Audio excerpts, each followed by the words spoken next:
Unique disability card म्हणजेच UDID card यामुळे प्रत्येक दिव्यांगाला वेगळी ओळख मिळाली.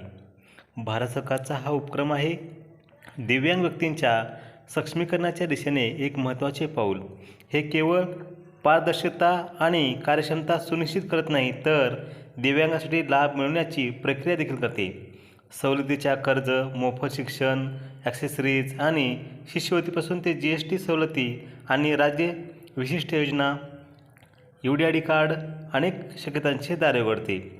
हा उपक्रम दिव्यांग लोकांसाठी सर्वसमावेशक आणि सशक्त भविष्य प्रदान करतो, जिथे ते देशभरातील सर्वसमावेशक समर्थन आणि सुविधांचा लाभ घेऊ शकतात. सक्त दिव्यांग, समर्थ भारत, UDID.